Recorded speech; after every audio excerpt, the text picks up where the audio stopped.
Hey guys, this is Sitaram and welcome back to our channel. Friends, రీసెంట్గా మనకి airports authority of India నుంచి ఒక కొత్త నోటిఫికేషన్ అయితే రావడం అయితే జరిగింది. వీళ్ళు టోటల్గా 490 పోస్ట్స్ అయితే రిక్రూట్ అయితే చేసుకుంటున్నారు. దానికి సంబంధించిన కంప్లీట్ డీటెయిల్స్ అయితే ఈ వీడియోలో అయితే తెలుసుకుందాం.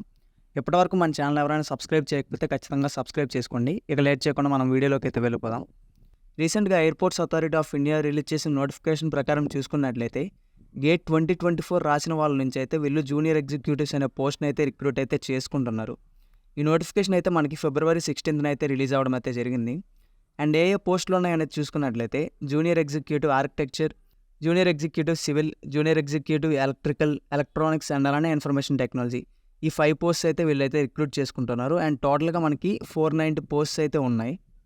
అండ్ అలానే ఎవరైతే ఎస్సీ ఎస్టీ కేటగిరీ వాళ్ళు అయితే అప్లై చేస్తారో వాళ్ళ యొక్క క్యాస్ట్ సర్టిఫికేట్ అయితే on are before May 1st కల్లా మీరైతే మీకైతే ఇష్యూ అయ్యి అయితే ఉండాలి. అదైతే మీరైతే వెరిఫికేషన్కి వెళ్ళేటప్పుడు అయితే చూపించాల్సి ఉంటుంది. అండ్ ఇంకా ఎడ్యుకేషన్ క్వాలిఫికేషన్ చూసుకున్నట్లయితే ఎవరైతే జూనియర్ ఎగ్జిక్యూటివ్ ఆర్కిటెక్చర్ వాళ్ళు ఉంటారో వీళ్ళైతే బ్యాచిలర్స్ డిగ్రీ ఇన్ ఆర్కిటెక్చర్ అయితే కంప్లీట్ చేసి ఉండాలి. అండ్ అలానే గేట్ 2024లో ఆర్కిటెక్చర్ అండ్ ప్లానింగ్ యొక్క పేపర్ని అయితే వీళ్ళైతే అటెంప్ట్ చేసి అయితే ఉండాలి. అండ్ అలానే జూనియర్ ఎగ్జిక్యూటివ్ సివిల్ చూసుకున్నట్లయితే bachelor's degree in engineering or technology సివిల్లో అయితే ఉండాల్సి ఉంటుంది. అలానే గేట్ ఎగ్జామ్ అయితే సివిల్ ఇంజనీరింగ్ పేపర్ అయితే అటెంప్ట్ చేసి ఉండాలి. And remaining electrical, electronics and అలానే ఇన్ఫర్మేషన్ టెక్నాలజీ కూడా సేమే అనమాట. వీళ్ళు కూడా బ్యాచిలర్స్ డిగ్రీ అయితే కంప్లీట్ చేసి ఉండాలి. ఎలక్ట్రికల్ వాళ్ళు అయితే ఎలక్ట్రికల్ పేపర్ రాసి అయితే ఉండాలి. అలానే ఎలక్ట్రానిక్స్ వాళ్ళు అయితే ఈసీ పేపర్, అండ్ అలానే ఎవరైతే ఇన్ఫర్మేషన్ టెక్నాలజీ వాళ్ళు ఉంటారో వీళ్ళైతే కంప్యూటర్ సైన్స్ పేపర్ అయితే గేట్లు అయితే అటెంప్ట్ చేసి ఉండాల్సి ఉంటుంది. అండ్ అలానే ఎవరైనా స్టూడెంట్స్ ఎంసీఏ కంప్లీట్ చేసినట్లయితే వాళ్ళు జూనియర్ ఎగ్జిక్యూటివ్ ఇన్ఫర్మేషన్ టెక్నాలజీ పోస్ట్కి అయితే వీళ్ళైతే అప్లై చేయొచ్చు. అండ్ ఇంకా ఏజ్ లిమిట్ చూసుకున్నట్లయితే యాజ్ ఆన్ May 1, 2024 అయితే మీకైతే మ్యాక్సిమం 27 years అయితే దాటకూడదు. సో ఇదైతే చెక్ చేసుకోండి. అండ్ అలానే రిలాక్సేషన్ చూసుకున్నట్లయితే ఎస్సీ ఎస్టీ కేటగిరీకి అయితే 5 years అయితే ఇస్తున్నారు. అండ్ అలానే ఓబీసీ ఎన్సీఎల్ వాళ్ళకైతే 3 years అయితే వీళ్ళైతే ఏజ్ రిలాక్సేషన్ అయితే ప్రొవైడ్ చేస్తున్నారు.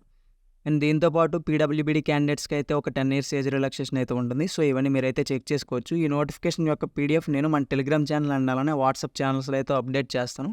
సో వాటి యొక్క లింక్స్ అయితే కింద డిస్క్రిప్షన్లో ఇచ్చిన అందులో అయితే జాయిన్ అవ్వండి, మీకు ఈ పీడిఎఫ్స్ అయితే వస్తాయి. అండ్ ఇంకా ఇంపార్టెంట్ డేట్స్ చూసుకున్నట్లయితే ఆన్లైన్ అప్లికేషన్ స్టార్టింగ్ డేట్ వచ్చేసరికి April 2 నుంచి అయితే స్టార్ట్ అవుతుంది. అండ్ అలానే క్లోజింగ్ డేట్ వచ్చేసరికి ఆన్లైన్ అప్లికేషన్ May 1st అయితే క్లోజ్ అయిపోతుంది. సో ఇంకా అప్లై చేసుకోవడానికి ఒక 1 month అయితే ఉంది ఆ ఆన్లైన్ అప్లికేషన్ స్టార్ట్ అవ్వడానికి. సో అప్పటి వరకు అయితే మీరైతే వెయిట్ చేయాల్సి ఉంటుంది. అండ్ ఇంకా శాలరీ డీటెయిల్స్ చూసుకున్నట్లయితే స్టార్టింగ్ అయితే మనకి 40,000 per month అయితే వస్తుంది. దాంతోపాటు ఎవ్రీ ఇయర్ 3% అయితే ఇంక్రిమెంట్ అయితే వస్తుందని అయితే వీళ్ళు చెప్తున్నారు. మ్యాక్సిమం 1,40,000 వరకు అయితే మీకు అయితే శాలరీ హైక్ అయ్యే ఛాన్సెస్ అయితే ఉంటుంది. అండ్ ఇంకా సెలక్షన్ ప్రాసెస్ కంప్లీట్లీ గేట్ 2024 యొక్క ర్యాంక్ మీద అయితే మీకైతే బేస్ అయి ఉంటుంది. అండ్ ఇంకా అప్లికేషన్ ఫీ డీటెయిల్స్ చూసుకున్నట్లయితే నార్మల్ క్యాండిడేట్స్కి అయితే 300 rupees అయితే అప్లికేషన్ ఫీ అయితే వీళ్ళైతే తీసుకుంటున్నారు. ఎవరైతే ఎస్సీ ఎస్టీ పీడబ్ల్యూబీడీ క్యాండిడేట్స్ ఉంటారో వీళ్ళకైతే ఫీజు లేదు. దాంతోపాటు ఎవరైనా ఎయిర్పోర్ట్ అథారిటీ ఆఫ్ ఇండియాలో 1 year అప్రెంటిస్షిప్ కంప్లీట్ చేస్తే వాళ్ళకైతే ఫీజు అయితే వీళ్ళైతే తీసుకోవడం లేదు. దాంతోపాటు ఫిమేల్ క్యాండిడేట్స్ కూడా వీళ్ళైతే ఫీజు అయితే తీసుకోవట్లేదు. అండ్ ఇంకా జనరల్ ఇన్స్ట్రక్షన్లో చూసుకున్నట్లయితే ఈ పోస్ట్కి అప్లై చేయడానికి మీకైతే ఎటువంటి ఎక్స్పీరియన్స్ అయితే ఉండాల్సిన అవసరం లేదు. సో ఫ్రెషర్స్ ఎవరైనా ఉంటే వాళ్ళైతే అప్లై చేయొచ్చు. సో ఇది guys airports authority of India నుంచి వచ్చిన జూనియర్ ఎగ్జిక్యూటివ్ పోస్ట్ యొక్క కంప్లీట్ ఇన్ఫర్మేషన్ అయితే. ఇంకా మీకు ఏమైనా డౌట్స్ ఉన్నట్లయితే కింద కామెంట్ సెక్షన్లో కామెంట్ చేయండి. అండ్ అలానే మరిన్ని అప్డేట్స్ కోసం మన టెలిగ్రామ్ అండ్ వాట్సాప్ ఛానల్ కూడా జాయిన్ అవ్వండి. కింద డిస్క్రిప్షన్లో మీకు లింక్ అయితే ప్రొవైడ్ చేశాను. So that's it for today guys. మళ్ళీ ఇంకో వీడియోతో కలుద్దాం. Thanks for watching.